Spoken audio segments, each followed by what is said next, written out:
উৰিয়ামঘাটৰ বড়োচা club আৰু কে বড়ো লাইব্ৰেৰীৰ উদ্যোগত উৰিয়ামঘাট জয়ন্তীপুৰত ৰংজালী বৈশাগু উৎসৱৰ ৰূপালী জয়ন্তী বৰ্ষ উদযাপন কৰা হয়।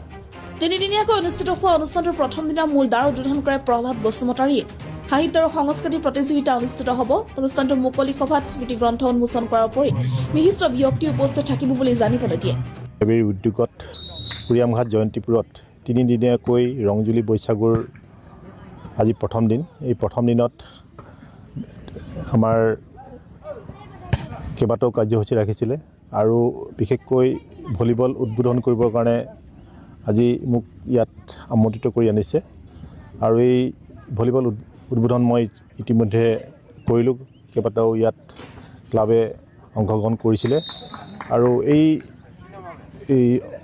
অংশগ্ৰহণৰ মাজতে আমাৰ যি তিনিদিনীয়াকৈ ৰংজুলি বৈশাগু ইয়াত জয়ন্তীপুৰত অনুষ্ঠিত কৰিছে, আমি উদ্যোক্তাসকললৈ আন্তৰিক ধন্যবাদ জ্ঞাপন কৰিছোঁ, অভিনন্দন জ্ঞাপন কৰিছোঁ। বিশেষকৈ তেওঁলোকৰ এই তিনিদিনত বিভিন্ন ধৰণৰ কাৰ্যসূচী আছে আৰু আজি আগন্তুক যি কাৰ্যসূচী আছে এই কাৰ্যসূচীবিলাক যাতে সফলভাৱে সমাপ্তি হয় তাৰ বাবে মই আমাৰ তৰফৰ পৰা আন্তৰিক অভিনন্দন জ্ঞাপন কৰিছোঁ। ধন্যবাদ। অনুষ্ঠানটোৰ লগত সংগতি ৰাখি অনুষ্ঠিত হোৱা ভলীবল প্ৰতিযোগিতা উদ্বোধন কৰে সৰুপথাৰ সমজিলা ক্ৰীড়া সন্থাৰ পৰমানন্দ লাহন উপস্থিত থাকে।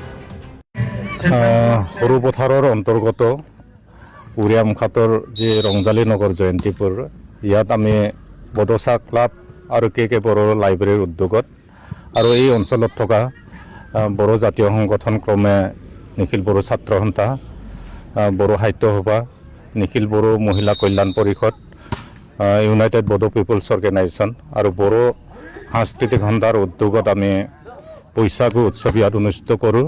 আজি আহি ইয়াৰ 26 সংখ্যক ৰংজালী বৈশাগু পৰ্ব অৰ্থাৎ ৰূপালী জয়ন্তী বৰ্ষ। ৰূপালী জয়ন্তী বৰ্ষ আমি যোৱা বছৰে অনুষ্ঠিত কৰিবলগীয়া আছিল, কিন্তু ভাৰত আৰু পাকিস্তানৰ মাজত পেহেলগামত আমাৰ ভাৰতৰ সৈনিকসকলক তেওঁলোকৰ উগ্ৰপন্থীসকলে আক্ৰমণ কৰাৰ ফলত আমি বৈশাগু উৎসৱটো আমি স্থগিত ৰখা হৈছিল। গতিকে আমি এই বছৰ 26 সংখ্যক যদিও আমি ৰূপালী জয়ন্তী বৰ্ষ অনুষ্ঠিত কৰিছোঁ, তাৰে আজি প্ৰথম দিনত আমি মুখ্যতা আৰু উন্মোচন নুৰুল বড়ো ডাঙৰীয়াৰ সৌৰণীটো আমি ৰখা হৈছে।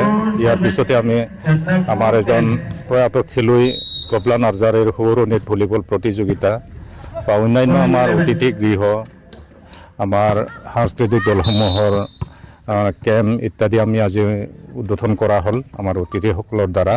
ইতিমধ্যে ভলীবল খেল প্ৰতিযোগিতা চলি আছে। ইয়াত আমাৰ ধনশ্ৰী জিলা ক্ৰীড়া সন্থাৰ সাধাৰণ সম্পাদক তথা টাই আহোম উন্নয়ন পৰিষদৰ সদস্য পৰমানন্দ লাহন ডাঙৰীয়া ইতিমধ্যে ভলীবল খেল উদ্বোধন কৰিছে আৰু অহাকালি আমি ৰাতিপুৱা 9 বজাত আমি পতাকা উত্তোলন কৰিম। ইয়াতে বড়ো সাহিত্য সভা, নিখিল বড়ো ছাত্ৰ সন্থা, বড়ো মহিলা কল্যাণ পৰিষদ, বড়ো হাৰিমু আফাদ আৰু ইউনাইটেড বড়ো পিপলছ অৰ্গেনাইজেশ্যনৰ উপৰিও বড়োচা ক্লাবৰ পতাকা আৰু আমি 26খনকৈ আমি 26 সংখ্যক হিচাপে আমি 26খনকৈ পতাকা উত্তোলন কৰিম আৰু ইয়াত আমি আমাৰ সৰুপথাৰ অঞ্চলৰ বিভিন্ন জাতি জনগোষ্ঠীৰ নেতৃবৃন্দক আমি ইয়াত আমন্ত্ৰণ জনাইছোঁ উত্তোলক হিচাপে। তেখেতসকলেও উপস্থিত থাকিব আৰু পিছবেলা আমি এই ৰংজালী বৈশাগু উৎসৱৰ দ্বাৰা ইয়াত অতীত কেনেকৈ আছিলোঁ, বৰ্তমান কেনেকৈ আৰু এই বৈশাগু উৎসৱৰ দ্বাৰা ভৱিষ্যতত কি হ'ব পাৰে,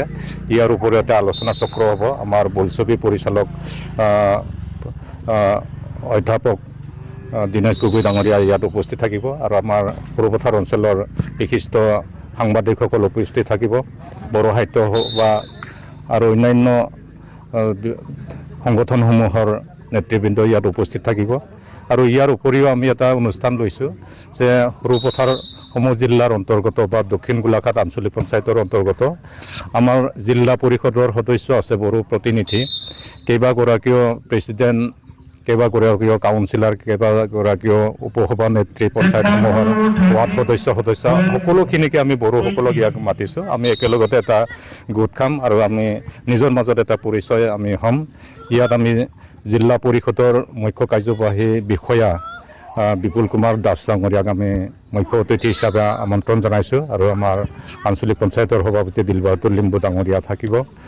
ইয়াৰ পিছত আমি সাংস্কৃতিক সন্ধিয়া ইয়াত লোৱা হৈছে। আমাৰ স্থানীয় শিল্পীসকল গীত পৰিৱেশন কৰিব, নিজৰ নিজৰ প্ৰতিভাসমূহ ইয়াত প্ৰকাশ কৰিবলৈ আমি সুবিধা দিম। আৰু পৰৱৰ্তী দিনাখন অৰ্থাৎ শেষৰ দিনাখন 10 তাৰিখে আমি ৰাতিপুৱা 9 বজাত আমাৰ সীমান্ত দণ্ডাধীশ প্ৰিয়ব্ৰত হাজৰিকা ডাঙৰীয়াক আমন্ত্ৰণ জনাইছোঁ। উদ্বোধক হিচাপে আমি সাংস্কৃতিক শোভাযাত্ৰা আৰম্ভ কৰিম। আৰু ইয়াৰ পিছতে আমাৰ এই অঞ্চলৰ পৰা, বিশেষকৈ উৰিয়ামঘাট ৰেংমা অঞ্চলৰ পৰা বড়ো মেধাৱী ছাত্ৰ ছাত্ৰীসকল ইতিমধ্যে বিজু বসুমতাৰী তেখেত দিল্লী IITত সহযোগী অধ্যাপক হিচাপে কৰ্মৰত কৰি আছে। আৰু কেইবাগৰাকীও ছাব ইনস্পেক্টৰ হিচাপে পুলিচত আছে আপোনাৰ। আৰু মাষ্টাৰ ডিগ্ৰী লৈ বিভিন্ন কামত বা তেখেতসকলে উচ্চ শিক্ষা লৈ পেলাই আছে। আৰু লগতে কেইবাগৰাকীও আমি ইতিমধ্যে দেখি পাইছোঁ কনিষ্ঠ অভিযন্তা হিচাপে এই অঞ্চলৰ পৰা কেইবাগৰাকীও মানে ছাত্ৰ আছে। তেখেতসকলক আমি আনুষ্ঠানিকভাৱে তেখেতসকলক প্ৰেৰণা যোগাবৰ কাৰণে বা ভৱিষ্যত প্ৰজন্মই যাতে তেখেতসকলৰ পথ ল'বলৈ যত্ন কৰে তাৰ বাবে আমি এটা অনুষ্ঠান ৰাখিছোঁ। ইয়াৰ পিছত আমি মুকলি সভা অনুষ্ঠিত কৰিম। আৰু মুকলি সভাৰ আমি এখন স্মৃতি গ্ৰন্থ উন্মোচন কৰিম। আমাৰ সৰুপথাৰ সমজিল্লাৰ আয়ুক্ত মিতালী লহকৰ ডাঙৰীয়ানীয়ে উন্মোচন কৰিব। আৰু ইয়াৰ পিছত আমি হাগ্ৰামা মহিলা ডাঙৰ আমাক কথা দিছিল যে মুখ্য অতিথি হিচাপে তেখেত উপস্থিত থাকিব। আমি এতিয়াও আশাবাদী তেখেত আমাৰ মাজত আহিব। আৰু অন্যান্য আমাৰ জাতীয় সংগঠনসমূহৰ নেতৃবৃন্দ, বড়ো কছাৰী কল্যাণ স্বাস্থ্য সাহিত্য পৰিষদৰ উপ কাৰ্যবাহী সদস্য। আৰু আপোনালোকে জানি ভাল পাব, আমাৰ নেপাল ৰাষ্ট্ৰত আমাৰ বড়োমূলীয় লোক আছে, বড়ো লোক আছে। তেখেতসকলক নেপালত মেটছে বুলি কোৱা হয়। মেটছে সমাজ সেৱী আফাদ তেখেতসকলৰ এটা পেৰেণ্ট অৰ্গেনাইজেশ্যন নেপালত। মানে আমাৰ যেনেকৈ বড়ো সাহিত্য সভা থাকে, তেখেত তাৰ প্ৰেচিডেণ্ট বীৰেণ মেটছে ডাঙৰীয়াই আমাৰ মাজত বিশেষ অতিথি হিচাপে মুকলি সভাত উপস্থিত থাকিব।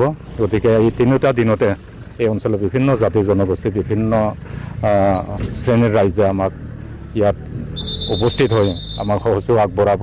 আৰু সেইখন দিনাখন সন্ধিয়াত সকলোকে এটা আমোদ জনাবৰ বাবে বা মনোৰঞ্জন কৰিবৰ বাবে আমি এলিচা বড়ো আমাৰ ওদালগুৰিৰ আমাৰ উদীয়মান কণ্ঠশিল্পী, জনপ্ৰিয় কণ্ঠশিল্পী, তেখেতক আমি আমন্ত্ৰণ জনাইছোঁ। আৰু মনোজ ডাঙৰীয়াই উদ্বোধন কৰিব। আমি সকলোকে আমাৰ এই কাৰ্যসূচীৰ প্ৰতিটো দফাতে সহযোগ আগবঢ়াবৰ বাবে, উপস্থিত থাকিবৰ বাবে আমন্ত্ৰণ জনালোঁ।